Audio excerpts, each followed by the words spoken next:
नशेमन पर नशेमन इस तरह तामीर करता जा। नशेमन पर नशेमन इस तरह तामीर करता जा कि बिजली गिरते गिरते आप खुद बेजार हो जाए। अस्सलाम वालेकुम। मैं एक बार फिर दिल्ली से आपके सामने ऐमन रिजवी। और जिस तरह आप लोगों की नज़र सोशल मीडिया से ज़्यादा इस वक्त सुप्रीम कोर्ट पर थी और हल्द्वानी के मामले में सुप्रीम कोर्ट का आज फैसला आना था, तो आप तमाम लोगों को ये जानकर खुशी होगी कि सुप्रीम कोर्ट ने नैनीताल कोर्ट के जो एक डेमोलेशन का फरमान था उस पर स्टे ले लिया है। और सुप्रीम कोर्ट ने एक तारीख दी है फरवरी की। सुप्रीम कोर्ट ने कहा कि अब इस फैसले को हम देखेंगे कि वहां पर क्या होना चाहिए और क्या नहीं होना चाहिए। जिस तरह आपने देखा कि 50,000 जिंदगियां या 50,000 जनाजे तैयार थे हल्द्वानी में कि जिसको गवर्नमेंट जिंदों को मारना चाहती थी और कह रही थी कि जनाब हम ट्रेन चलाएंगे।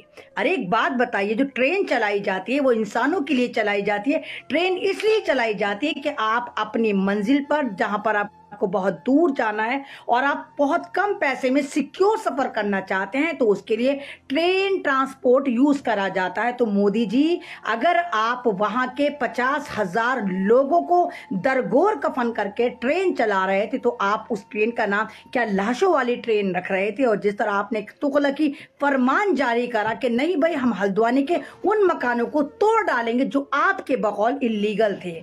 कमाल की बात यह है मोदी जी, सन 2014 से आपकी सरकार है। क्या आप गफलत में थे? क्या आप गुफा में थी? ये सरकार उसको नहीं पता था कि इलीगल कॉलोनी है? और एक मजे की न्यूज ये भी है कि वहां के लोगों ने अपने हाउस टैक्स के बिल शो करे, तो इससे तो वहां के महकमे का गिरेबान पकड़ना चाहिए और कहना चाहिए कि जब तुम्हें पता था कि ये कॉलोनी इलीगल है, उसके बावजूद अगर तुम लोग यहाँ पर हाउस टैक्स वसूल लाए थे, तो उस महकमे के तमाम लोगों को पकड़ पकड़ के जेलों में डाल देना चाहिए कि तुम इलीगल कॉलोनी पे किस तरह हाउस टैक्स वसूल सकते हो। लेकिन जनाब, सन 2024 आना है, उसकी तैयारी करनी है और एक बार फिर मुसलमानों को चुग्गा बनाना है। और मैं लगातार ये कहती चली आ रही हूँ कि मुसलमानों की जो हैसियत है वो इस तरह है जैसे दाल में छोंका मारा जाता है और दाल बदजायका होती है जब तक उसमें हींग का तड़का ना मारा जाए। तो मुसलमान की कंडीशन आज भारत में तड़के की तरह कर दी है कि कोई भी मुद्दा हो भाई, मुसलमानों को टारगेट करना है, मुसलमानों को पकड़ के खींचना है। और जिस तरह हल्द्वानी में आपने देखा कि फलक शफाक उन लोगों की चीखें थी, उनकी गिरिया गुजारी थी, उनकी रोना था, उनकी दुआएं थी। और जिस तरह ए मेरे परवरदिगार हमारी सुन ले। और जितना आप वहां पर देखिए, जितना वो लोग इतनी खतरनाक सर्दी में बैठे थे कि 0 टेम्परेचर में वो लोग बैठे थे और आपकी तरफ, अल्लाह की तरफ उम्मीद से देख रहे थे, ए दुनिया वालों हमारे लिए आवाज उठाओ। और इस आवाज को सबसे पहले जो बुलंद करा था वो करा था फरहान याहिया ने। फरहान याहिया ने इस न्यूज को 8-9 दिन पहले ही आप तमाम लोगों के सामने लाकर रख दिया था। और उसके बाद मुसलमानों की सबसे बड़ी जीत जब होती है जब अल जजीरा चैनल ने भी दिखाया कि भारत के मुसलमानों पर किस तरह ये सरकार एक के बाद एक जेनोसाइड का जो प्रोग्राम बना रही है। वहां पर देखिए मुसलमान कितना परेशान है। जिस तरह छोटे बच्चे थे, बुढ़े थे, जवान थे, सब लोग सड़कों पर उतरे हुए थे और एक प्रोटेस्ट चल रहा था। और आज अल्लाह ताला ने एक उम्मीद की किरण हमारे सामने लाकर रखी। और मैं हल्द्वानी की तमाम माओं से, तमाम बहनों से, तमाम बुजुर्गों से, तमाम बच्चों से कहना चाहती हूँ कि सेलिब्रेशन अभी शुरू नहीं हुआ। अभी हमने उम्मीद पर एक दस्तक दी, एक उम्मीद के दरवाजे पे हमने एक दस्तक दी और हमें उम्मीद है कि इंशाल्लाह सुप्रीम कोर्ट हमारे मकानों को बचाएगा। सुप्रीम कोर्ट 50,000 जिंदगियों के साथ खिलवाड़ होने से बचाएगा। सुप्रीम कोर्ट इस स्टे को, ये जो इन लोगों ने ये जो फरमान है तोड़ने का, डेमोलेशन का फरमान है, इसको खत्म करेगा। सुप्रीम कोर्ट पे हमें आज भी यकीन है कि सुप्रीम कोर्ट कहीं ना कहीं हिंदुस्तान की जनता जो इस वक्त मुसलमान होने का सबसे ज्यादा खमियाजा भुगत रही है उसके लिए हमारा साथ देगा। और तमाम वो लोग, खासकर सुमित जी जो वहां पर कांग्रेस के एमएलए हैं और दूसरे समाज से आते हैं, सुमित जी जो हल्द्वानी के एमएलए हैं, आपको सैल्यूट बनता है कि आप एक ऐसे बंदे थे जो शुरू से लेके आखिर तक उस समाज के साथ खड़े रहे। आपने नेता होने का हक अदा करा, आपने लीडर होने का हक अदा करा, आपने एक इंसान होने का हक अदा करा, आपने आपने जिस तरह सुमित जी संविधान के दायरे में रहकर आपने मदद करी और आपने कहा कि वाकई अगर काउंसलर हो या एमएलए हो या एमपी हो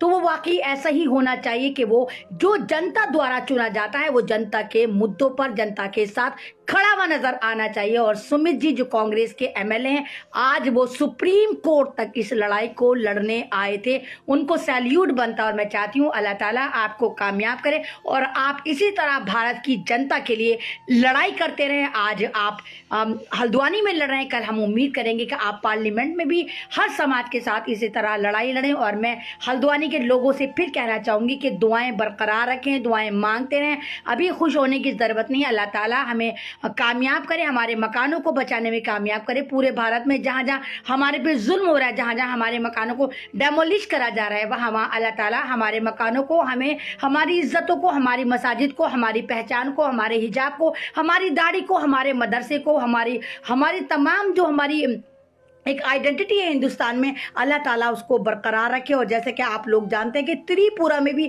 आपको याद होगा कि 1-1.5 साल पहले बहुत ख़तरनाक तरीके से दंगे करे गए थे। वहाँ भी भारतीय जनता पार्टी ने मुसलमानों को जिस तरह मारा काटा था, 6-6 महीने के बच्चों को तलवारों से काटा था। वहाँ पर अभी कुछ दिन पहले ही मुसलमानों के 13 मकानों को जला दिया था पुलिस ने, ये कह के कि ये लोग दंगा भड़का रहे थे।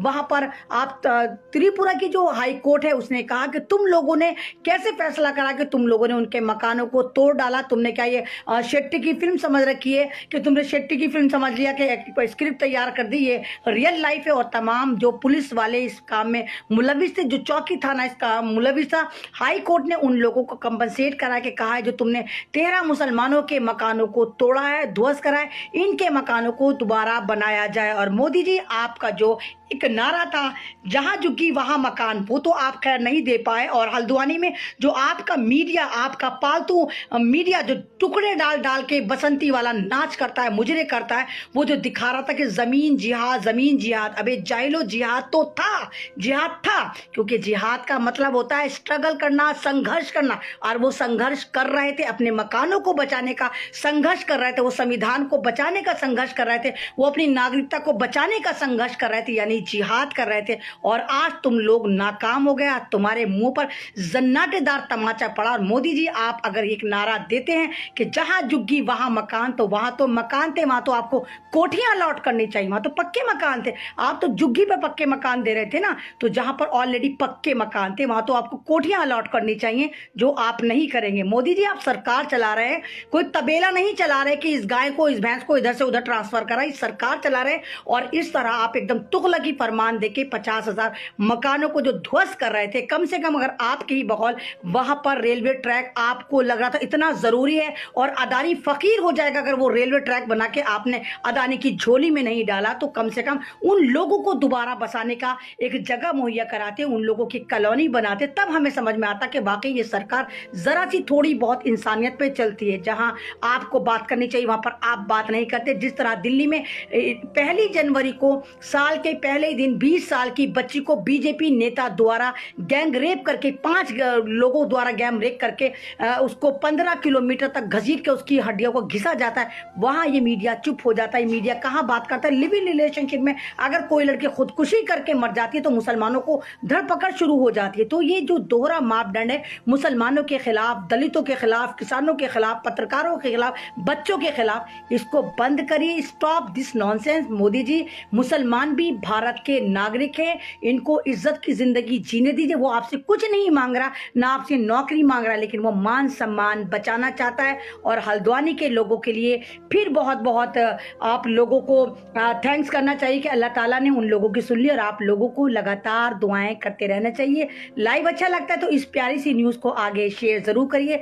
मैं अमन रिजवी आपके साथ आज सुप्रीम कोर्ट से भी बनी हुई थी, वहां भी आप पर नजर रखी और इस मुद्दे पे लगातार मैं सोशल मीडिया पर आवाज भी उठा रही हूँ। इंशाल्लाह जिंदगी रही हल्द्वानी भी जाऊंगी आपके साथ इस जंग में, हर कदम पे मैं आपके साथ खड़ी हूँ। जहां भी मेरी जरूरत होगी मैं हल्द्वानी की माओं के साथ, बहनों के साथ, आपके साथ कदम ब कदम खड़ी हुई नजर आऊंगी। अल्लाह हाफिज। सतरंगी सलाम के साथ मुझे अलविदा, इजाजत।